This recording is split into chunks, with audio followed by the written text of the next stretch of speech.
नमस्कार बच्चों, कैसे हैं आप लोग। आज हम लोग आप लोग की क्लास जो है चैप्टर नंबर 8 की MS एक्सेल 2007 उसको कंटिन्यू करेंगे। हमने जाना था कि स्टार्टिंग MS एक्सेल 2007 हमने सीखा था कि MS एक्सेल को कैसे स्टार्ट करेंगे। और नेक्स्ट टॉपिक हमारा है कंपोनेंट ऑफ एक्सेल विंडोज़। हम लोग जानेंगे कि कंपोनेंट्स क्या क्या होते हैं एक्सेल विंडोज़ में, क्या क्या चीज़ें हैं उनके बारे में हम लोग जानेंगे।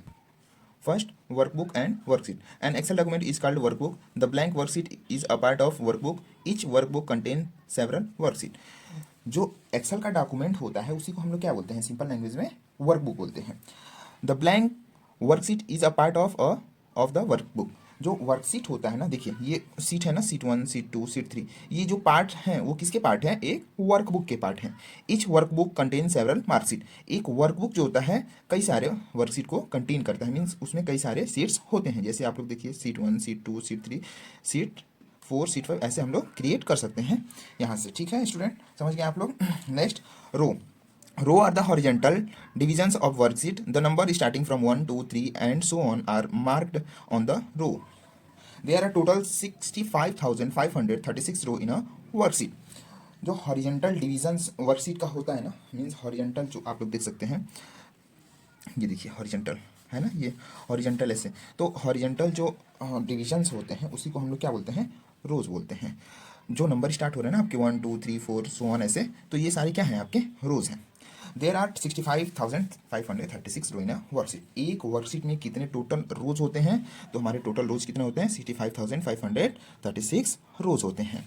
नेक्स्ट, कॉलम हम लोग जानेंगे कि कॉलम क्या होता है। Column are the vertical divisions of the worksheet.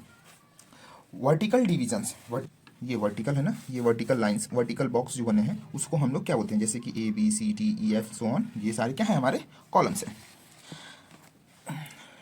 There are marked with alphabet from A to Z. After Z, the column started number as AA, AB, so on to AZ till HZ. देखिए student, क्या होता है कि column का जो start होता है ना, वो A से स्टार्ट होता है और Z तक खत्म होता है। लेकिन जब Z के बाद खत्म होता है तो वो कहाँ से स्टार्ट होता है, AA, AB, so on ऐसे चलता रहता है और लास्ट कहाँ तक जाता है, HZ तक जाता है। There are total 256 columns in a worksheet. एक वर्कशीट में 256 कॉलम्स होते हैं। सेल क्या होता है, next, cell are the boxes created by the insertions of the rows and columns. Information is stored in the cells. जो सेल का box होता है कैसे क्रिएट होता है, insertion of row and columns. Row and column के मिलने के बाद ही हमारा क्या तैयार होता है, एक सेल तैयार होता है। Information is store in the cell. जो भी हम लोग इन्फॉर्मेशन जो हम लोग लिखते हैं वो कहाँ स्टोर होते हैं, एक सेल में स्टोर होते हैं। स्टूडेंट देख सकते हैं आप लोग यहाँ पे कि एक ये बॉक्स है ना, ये एक सेल है, ये सारे कई सारे सेल्स हैं और जो भी इन्फॉर्मेशन हम लोग लिखते हैं एक सेल में ही स्टोर होता है। Next, active cell.